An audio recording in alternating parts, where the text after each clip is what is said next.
You've stopped to watch this video because you want to know what medical billing and coding is. You're just not sure. Or maybe you have an idea of what it is, but you're still a little bit confused. I noticed that people get them confused, even the providers sometimes. And if I am honest, I did get them confused at the beginning. So at the end of this video, you will clearly understand what the two positions are, because there is a difference between the two positions, and you'll be able to feel confident in deciding which one is best for you. My name is Tamika. I'm a certified professional biller, a certified professional practice manager, a self-employed medical biller, and come a little closer, I'm also a certified professional coder. But that's just going to be between me and you, because I don't use that certification much. So be sure to like this video and subscribe to the channel, because I talk all things medical billing here. And I'd love for you to comment below. Let me know if it's medical billing, medical coding, or both that you are interested in. Today I'm going to be discussing 5 areas in both of these positions: the definition, duties, traits and skills, educational requirements, and the money. Now I'm going to start off with the definition of the two of them, and I'm going to start off with medical coding, because medical coding comes before medical billing in the revenue cycle. And if you do not know what the revenue cycle is, I will link a playlist of that above. But whether you're in medical billing or medical coding, you should know what the revenue cycle is and understand the complete revenue cycle. Medical coding is the transformation of diagnosis, medical services, equipment, labs, procedures into universal alphanumeric codes. Medical billing is the process of submitting and following up on claims that include these codes to insurance companies and third-party payers for reimbursements or payments for the services that were rendered. Now, in order to understand the duties of both of them, I'm going to take you through a detailed example. So you go to the doctor's office, your spouse, your parents, your child, someone you know has gone to the doctor's office. When they get in the office, the doctor is going to take notes. They're going to take notes by hand or on the computer electronically. After the doctor has taken the notes, then that's when the medical coder comes in. The medical coder could be the doctor themselves, or it can be a separate person who is a medical coder. That medical coder is going to take that documentation, whether it is by paper or electronic, read through it, check to see everything that has went on, and decide on codes that they're going to use to tell what was done. So for example, if I went to a gynecologist's office, I'm having an annual, and after reading my medical records, the coder decides that my code is a 99385. That is an annual code. That code has requirements in order to use that specific code. So they need to compare the requirements to what is in the documentation. They're also going to decide on diagnosis. In that medical record, the provider should have written what the diagnosis is for me, and then the coder is going to translate that into a ICD-10 code. So let's say it's Z01.419. So now we have the CPT code and we have the diagnosis code, which is what the medical coder or the provider who is acting as the medical coder is choosing. From there, it's going to go over to the biller.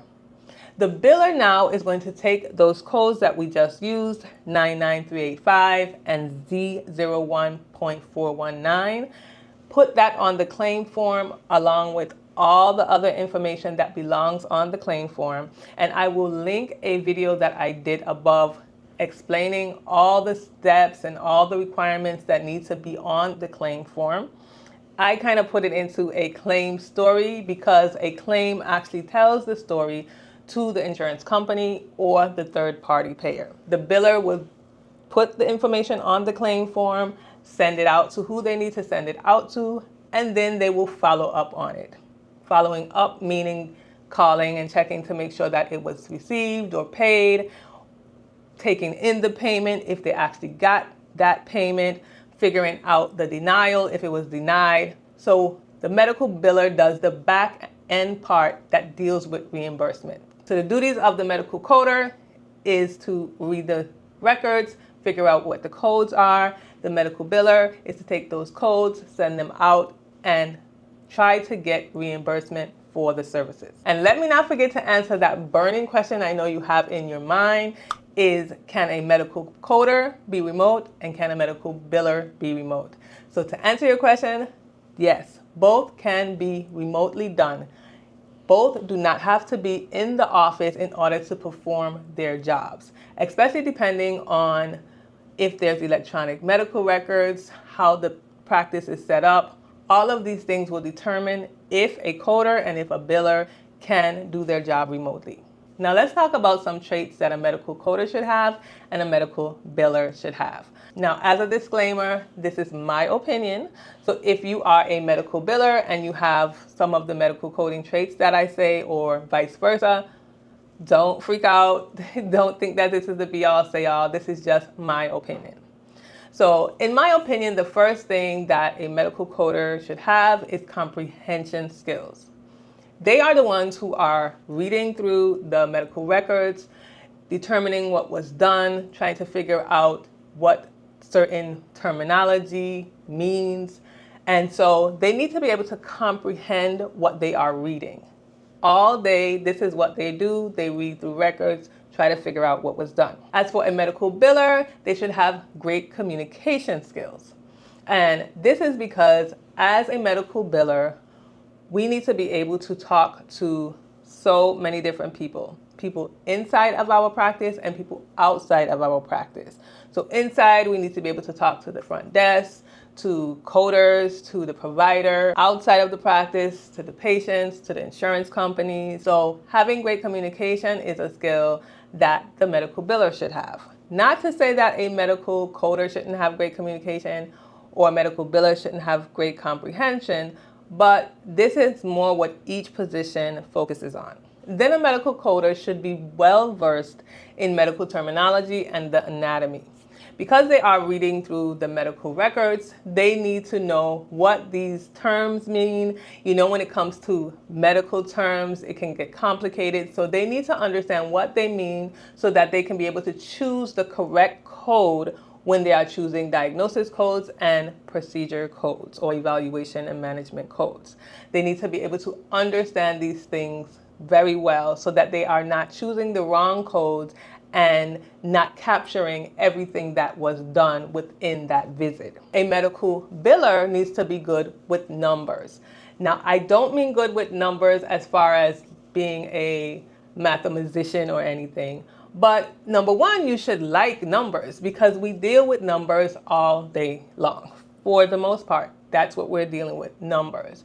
And you want to be able to pick up on things that deal with the numbers. If you see a payment come in, you might offhand say, this doesn't look right, because now you're looking at the numbers and you understand numbers and you actually like them.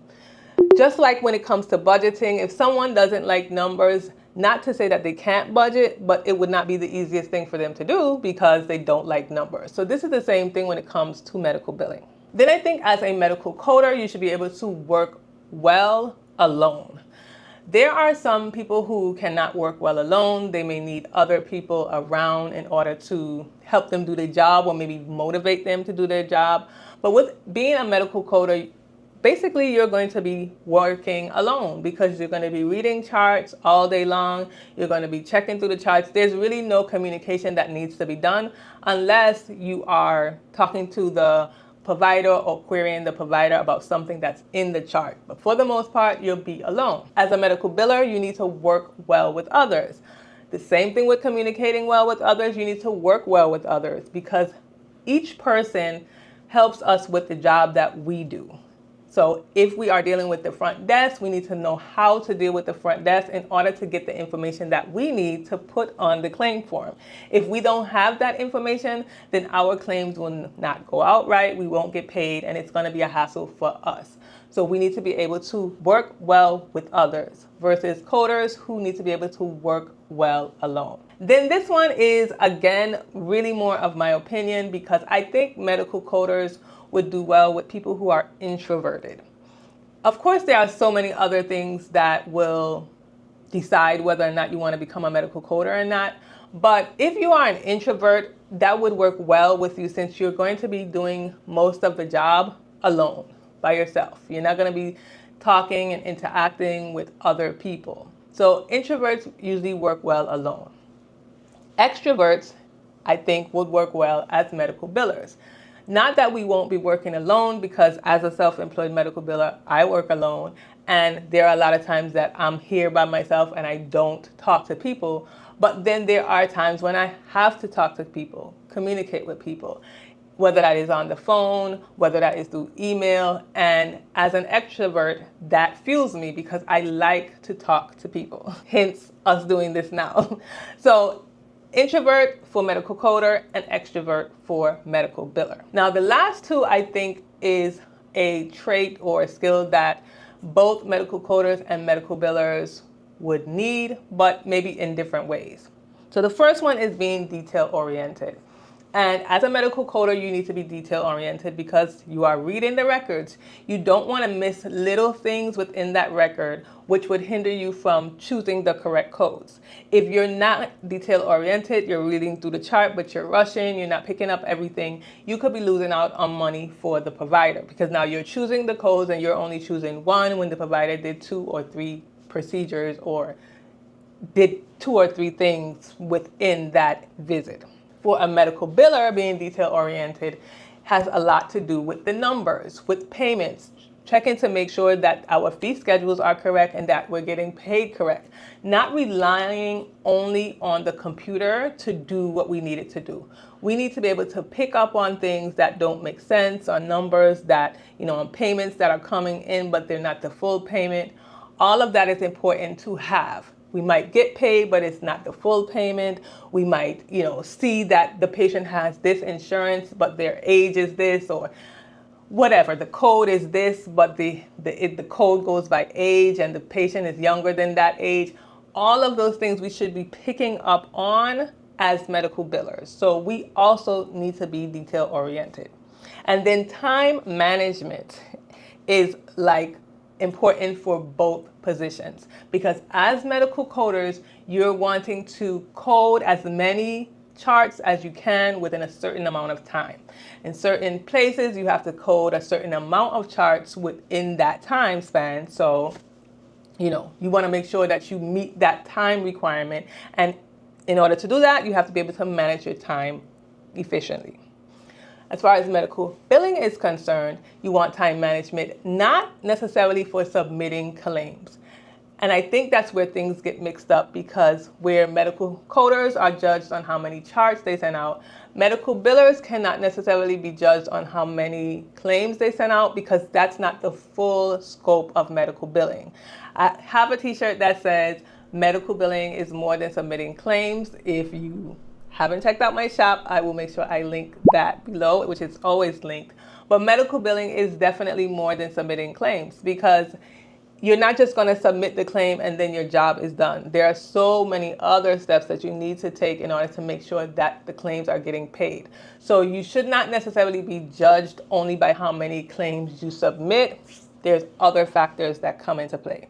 Now, the next 2 areas that I'm going to talk about is going to be in the realm of being employees or being self-employed. And if you're interested in becoming a self-employed medical biller, be sure to schedule your remote one-on-one with me. The link is always below in the description box, and you can get all of your questions answered about becoming self-employed or starting your medical billing business with confidence. Now, your educational requirements for being a medical coder and being a medical biller as an employee are a little bit different from if you are self-employed. If you are an employee, your employer may look for you to know the basic foundations as a medical coder. They want you to maybe have taken a course already, and most likely they're going to want you to have been certified as an employee. All of these things is kind of what is the standard for a medical coder when it comes to being an employee and when it comes to education. As far as being a medical biller as an employee, They may want you to know the foundations, but they also may give you an opportunity to do it without you really knowing. I think it's a little bit more easier to slip into billing. Let's say you were at the front desk and then your manager or your supervisor liked how you dealt with that, and so they just kind of slipped you into billing. I know many individuals who have had no experience, didn't know anything, but got jobs as medical billers because they were already in the practice and maybe they had other skills that their supervisors or their manager felt that they can do the billing. So they kind of slipped them in. Also, when it comes to taking a course or being certified, again, you don't necessarily have to. I would recommend it, but you don't necessarily have to have that when you come in as an employee. A lot of times the providers or the practices, they would give you a little bit more opportunity to prove yourself. When it comes to that, they kind of feel like they can teach you certain things. And as employees, for the most part, you will be trained. Maybe someone else was doing the position and now you're doing it. So you get trained in what you're supposed to do. So as employees, those are the educational requirements. As a self-employed medical biller, if you decide to do medical coding, I would definitely recommend that you know the foundations, that you take a course, and again, that you get certified. So as a coder, I think for your own benefit, for your own confidence, for you to know that you know what you're doing, you should make sure that you have those three things. As a biller who is self-employed, again, you should know the foundations, and I would recommend taking a course for definite, and I would also recommend being certified, but that's not a requirement. I have never had any client ask me for any of those things, but I feel like it's important because it helps you know that you know what you're doing. And the difference between being self-employed and being an employee is that you're going to be in charge of everything as far as learning and training and knowing what you're supposed to know. As an employee, you can probably have that benefit sometimes of the employer training you, someone else in the staff training you, and so you have somebody to fall back on if you don't know or understand what you're doing. As a self-employed medical biller, you're going to have to figure these things out on your own. So for some places that you can get your education from for medical coding is AAPC and AHIMA. Those two are the most recognized. And when it comes to medical billing, we have AAPC, we have AMBA, and we have CCO, which I love and I always recommend. There are a lot of other schools out there. You can get degrees through colleges. You can go different ways in order to learn these two positions, but those are the ones that I hear most about, and some of them are some that I would recommend. And continuing education in both of these positions, I would always recommend. As an employee, you may or may not have the benefit of your employer giving you extra training after you have gone in the position. When I was in the position as a medical biller, I sometimes just had to take classes myself. My employer always didn't do that. So as coders and billers in an employee position, sometimes you're going to have to take the initiative to either request that you go on trainings or go to different classes or do additional things for your position. And it's something that you need to ask your employer to do if they don't supply this for you regularly. As a self-employed medical biller who's doing coding and billing or one of the other, you also need to make sure that you continue learning because things change all the time. So you will be required to learn on your own. The clients that you're working for is not going to ask you, hey, did you do this class? Or I'll pay for you to do this class. This is something that you're going to need to invest in for yourself. Now let's get down to the nitty-gritty of money. Now when it comes to money, it depends on a few different things. So it depends on location, on the specialty, on the practice size. These are some of the things that will determine, how much you make, how much you can bring in, all of that stuff. So as an employee, we're going to talk about the average salary. Now, again, thinking about your location, the specialty, and the practice size, the average salary for a medical coder is around $50,000 to $60,000 a year, and this is if that person is certified. Like I said earlier, I would recommend a medical coder to get certified regardless. That's my recommendation, and most employers will want that as well. When it comes to medical billing, the average salary is around 45 to 50K or 50,000. And this is not for a biller who is certified. Again, certification is not really recognized or not really asked for when it comes to being an employee and being a biller. So this is the amount or the average salary just to be a medical biller. Maybe you have a lot of experience or something like that. So those are the ranges when it comes to being employees of a practice. Now, as a self-employed medical biller and you're deciding to do medical coding, this is the ways that you can charge. So for the most part, the usual way to charge is either per chart or per hour when it comes to medical coding. Remember, you are reading through medical records, you are choosing the codes for each chart, and so you can be paid hourly, which has an average of $30 to $60 an hour, depending on experience, location, all of those things, and or per chart, where you charge depending on the specialty, depending on the complexity, and that's maybe like $5 to $10 per chart. Again, this can range greatly. If the chart is really complex, you might charge $15, you might charge $20.